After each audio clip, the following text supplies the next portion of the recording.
सभा में जब चर्चा होती है तो उसको सुनकर के लोगों के अंदर प्रश्न आता है कि शिव पुराण में लिखा है कि भगवान शंकर सर्वश्रेष्ठ है, देवी पुराण में लिखा है कि इन्हीं से सबकी उत्पत्ति है।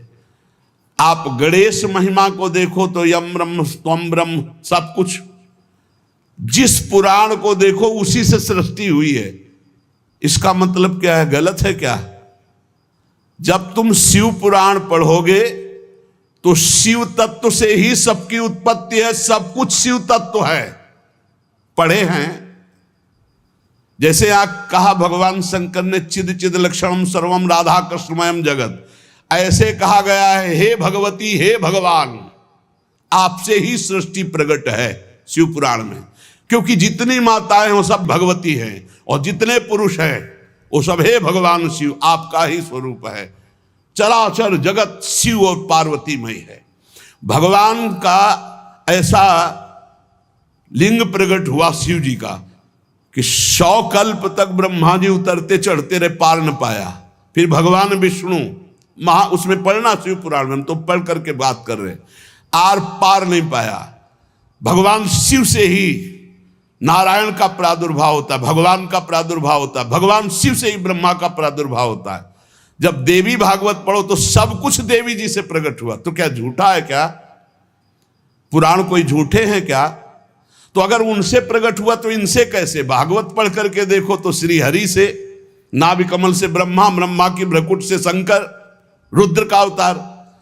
उधर पढ़ करके देखो तो उन भगवान शिव से ब्रह्मा और श्री हरि प्रकट होते हैं। देवी भागवत पढ़ करके देखो तो देवी शक्ति। ये है क्या? तत्व। तत्व एक है, वही परमात्मा है। वही जब शिव पुराण पढ़ोगे तो सब कुछ शिव की, जब भागवत पुराण पढ़ोगे तो सब कुछ श्री हरि का, और जब देवी भागवत पढ़ोगे तो सब कुछ वही।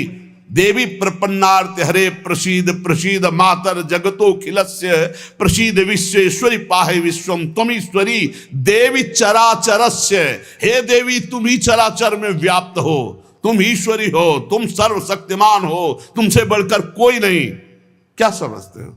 जो जहां है वही परम तत्व है और वो वही सब कुछ है। इधर से हम देखेंगे तो कृष्णाकार, उधर से देखोगे तो शिवाकार, उधर से देखोगे तो दुर्गा में, उधर से देखोगे काली में। जो बोलो वही परम तत्व है। पर जब हम लीला का गायन करते हैं तो लीला में विभाग हो जाता है।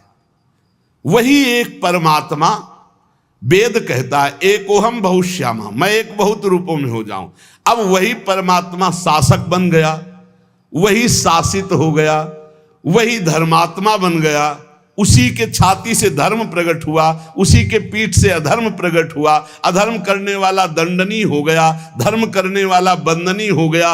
लेकिन दंडनीय और बंदनीय में दोनों में एक तत्व विराजमान है, तत्व में अंतर नहीं। ये जो समझते नहीं ना, लीला को समझते नहीं है और तत्व को समझते नहीं, तो ये झगड़ा करने लगते हैं कि शिव को छोटा कैसे कह दिया।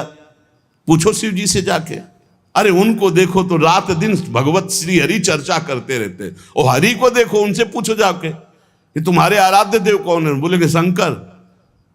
हरि से पूछो कि तुम्हारा गुरु कौन? बोले शंकर। और शंकर जी से पूछो तुम्हारा आराध्य देव को? बोले हरि। और हम आपस में लाठी चलाएं। अरे वो एक है।